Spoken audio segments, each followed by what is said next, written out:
And yeah, and Rift Tripper says the right thing. Just because your rank isn't improving doesn't mean that you're not learning.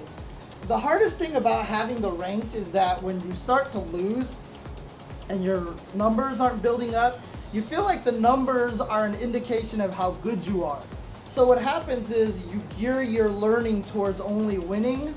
And I can tell you right now, there could be people out there who are winning and having their points go up, but they're not getting better as players. The real key is there's two things, right? There's this false number thing that Capcom gives you in terms of LP. And then there's actual skill and knowledge that you're building over here, right? So you have skill and knowledge here, and you've got LP here. If you're building LP fast, your skill and knowledge might not necessarily go up. So in a real-time graph of like how it's going to go, you're going to go like this, your LP will go up, your LP will go up, and then it'll stagnate at this point, and this will stagnate, and then it'll just kind of do this, and you'll be like, and then it goes down, and then it up, and then you're just like, I don't know, I can't win, I can't play this game, it's impossible. However, if from the get-go you do not care about this LP and pretend it doesn't exist, what happens is you start building up your knowledge over here and your LP doesn't go very high, because what you're doing is, I'm going to try this match seeing how many times I can land this one mix-up on people. And you're going to keep doing that, and you're going to keep losing, but you're going to gain a bunch of knowledge in here. Or you're going to go, you know what, I play Ryu, I'm terrible at the fireball game, so I'm just going to play only throwing fireballs. So even if I uppercut them out of the air instead of trying to do meaty, I'm going to backdash and keep throwing fireballs, because all I want to do is learn the fireball game. People are going to jump over your fireball and kill you. But that whole entire time, you're building your actual skill and knowledge while your LP goes nowhere. So what happens is if you don't play with the LP in mind, you play with learning and you play with understanding, rewatch your matches, see where you're taking damage, talk to the right people online, your LP is going to go up like this, and then at some point in time you're going to start winning. And you're going to notice your LP is just going to keep going up and up because you're actually learning something. So it's not going to go up at first, but later on it's going to get much better. Now, I said don't care about LP, right? Pretend it doesn't exist. Now, there is a reason to pretend it does exist, because once you start getting smarter, you have to learn how to fight people with low LP, because that's learning how to beat scrubs, which is a very important tactic to learn. Because everyone gets to a point where they get so much better and they can fight good people, but scrubs beat them up. You want to still remember how to fight scrubs. But then the other reason why you want to up your LP in this game is because once you up the LP and you get to this point, you get matched with better players, and now you can actually learn higher level tactics. You start getting beat by smarter players, and that forces you to learn more of knowledge, and then you get more LP, and then you get more knowledge, and then you get more LP, and it becomes kind of a seesaw. I do recommend, if you have the ability, maybe to create a Smurf account every once in a while or something like that, and go back to play lower level people to make sure that you don't forget how to fight low level people. Because again, that's really important, because there are players out there, and I can name you several of them, who are really good against strong players but are bad against scrubs. So when they go to tournaments, they don't do as well as they should do, because they can't get past the first 3-4 rounds. Bother them. They get frustrated when people do wake up ultras or wake up supers or uppercuts randomly, and so you forget how to fight those guys, so you can never get to the point where you can fight the good people. The top players know how to fight low level people, and they know how to fight high level people. And you figure out if your opponent is a low level player or a high level player in the first round or two, and then you adjust your game accordingly. That's for tournament's sake. If you're just playing ranked online, the hardest part about it is you just tend to use all your tricks all at once, and that's a problem. You shouldn't do that, because if you want to go to tournaments, that's going to come back and bite you. However, there are two different types, right? There are people who just want to get good because they want to get good. There are people who want to get good to learn to play in tournaments. If you want to get good just to get good, yeah, feel free to just build up your knowledge in ranked. But if you ever plan on going to tournaments and playing, that's all of a sudden where you have to shift your mindset, because now all of a sudden the stuff that you're doing to win on ranked, regardless of if it's intelligent or not, you can be doing the smartest things on ranked, go to a tournament, and you're going to get blown up, because ranked match builds a certain mentality that's very different than tournament play. And I've talked about this in past episodes before. So I mean, I can. There's definitely a lot of growth involved, and the one thing I will always say about getting better at Street Fighter is it requires a lot of self-analysis. Learning to get good at fighting games is probably one of the most humbling experiences. I've talked about before that I used to grow up with a horrible temper. I still have a temper. And a lot of people are like, James, I can't even imagine you with a temper. I've never seen you get mad before. If you do a search on YouTube, you'll be able to find it, trust me. I have a horrible temper growing up. And my temper got better because of Street Fighter. Because I lost all the time and I thought I was the best.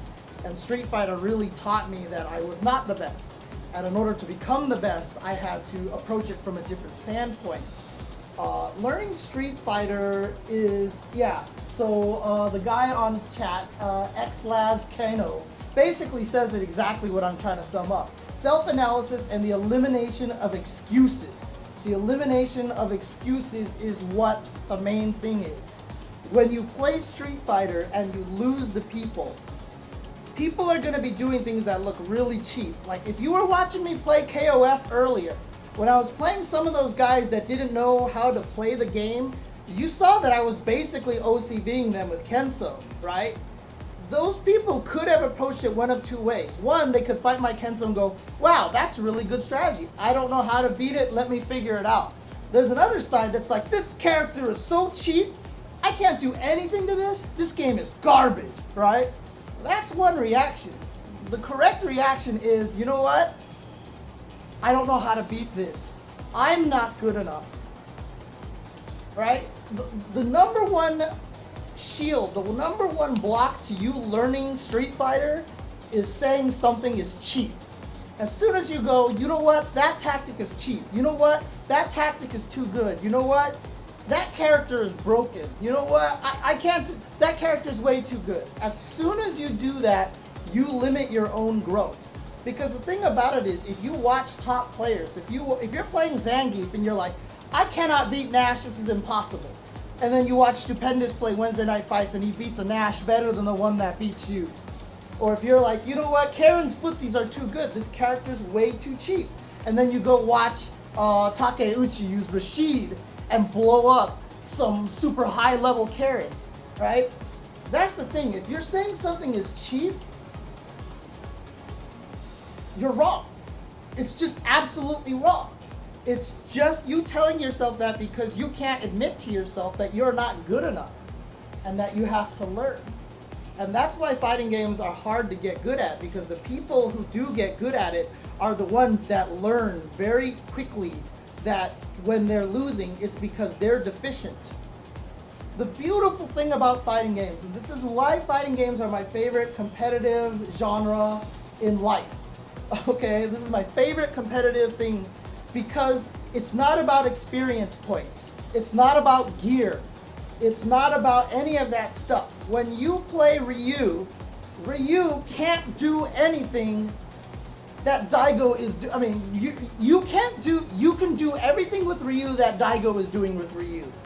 He doesn't have a level 50 Ryu, so he's doing extra damage. He hasn't bought the Hadouken and that you can't do. No, literally, the character that you picked in the fighting game is the exact same character that Daigo is using. So if Daigo can overcome a lot of these things in the game with the same character that you're using, that means whatever Daigo's overcoming is not cheap.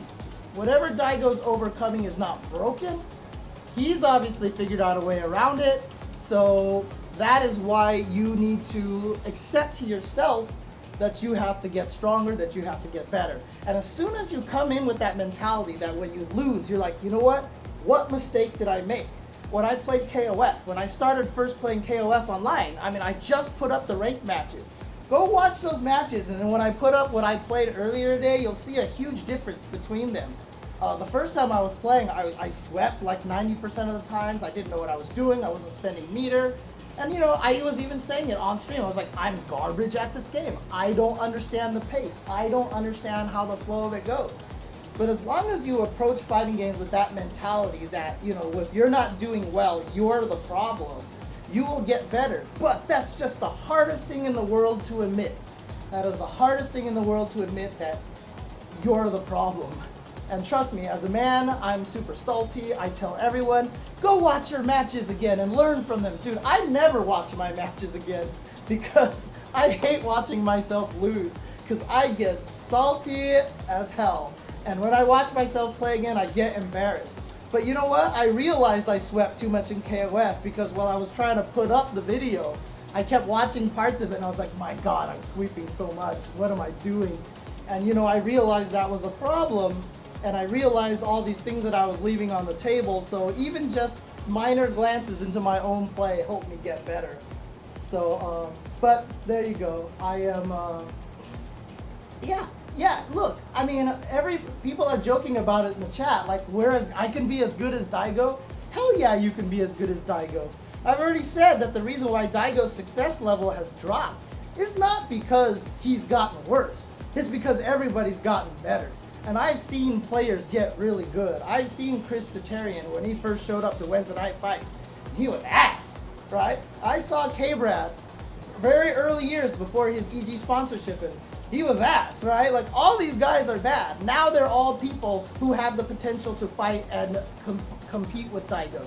And Chris Tatarian even tells the story. It's one of his favorite stories to tell, that he thought he was the hot shit, and then he played John Choi, and he beat John Choi in a set, and he was like, I just beat this legend, I'm a god. And John Choi was like, really? Let's play it again. And then John Choi proceeded to beat Chris Tatarian only using fireball and uppercut. Like, that was it. And maybe like low roundhouse and low forward, and destroyed him. And Chris was like, oh my God, I have no idea how to play footsies. And so then he went and studied footsies, he talked to Vae, etc., etc. That's the key right there, is at some point in time you have to realize you're the one who needs to improve. That's the hardest thing about fighting games, in my opinion. So when you play online, a lot of the times you're like, my LP's not going up, I keep losing to these scrubs who are doing this garbage and stuff. Well, if they're doing garbage, you shouldn't be losing to it, okay? So sit back and think to yourself, well, if they're doing garbage, how am I gonna beat them?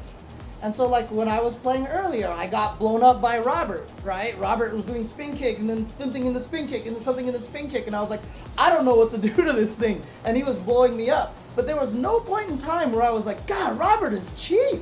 Or King was killing me. I was like, dude, King is really cheap. Because I know guys like Reynolds and guys like Bala and all these other amazing players at the game are probably like, whatever, you can just beat it by doing this. So I know it's my lack of knowledge. Big deal. I'll go try to figure it out at some point in time. I'm not going to get mad that King or Robert blew me up in the way they did, because I'll learn. I'll figure it out at some point in time. If I don't go to training mode and I don't figure out how to beat Robert's spin kick, whose fault is that? Honestly, whose fault is that if I block that spin kick my whole entire life and I can't do anything about it? If I don't go into training mode and research it, whose fault is that? Is that because Robert's broken, or is it because I'm not willing to improve myself? That's just all it comes down to. So get willing to improve yourself and go into training mode, figure out how to beat it. And that's admitting that you need to improve. So anyways, I'm doing soapboxes again. So this is a mini soapbox. Yeah, actually, Xlaz Kano, that is one of the things that I want to do. There aren't a lot of good teachers of Street Fighter, and a lot of people who do teach Street Fighter teach it not in the proper ways, in my opinion. A lot of Street Fighter learning is here. In fact, most Street Fighter learning is up here. And I mean, a lot of people do teach it the right way, but a lot of people are very technical with their teaching. Learn this B&B, learn this, combo, maximize your punish. And that, to me, that's not. Street Fighter is learning how to learn. That's basically what Street Fighter, that's what fighting games are, is learning how to learn. And that's one of the hardest things about fighting games. So, forward medium punch into headbutt? A lot of people said they liked the soapboxes. And so, you know what? I might do more of them. In fact, I might even cut this last portion out into a small soapbox on its own. So, this sounds like the SF Church. Praise Almighty, the Hadouken and the Shoryuken. Learn to hone in that Hadouken into your soul so that you can ascend into the top tier of Street Fighter tournaments. You will reach top 8 if you believe in the Shenlong. The Shenlong will guide you into the promised land.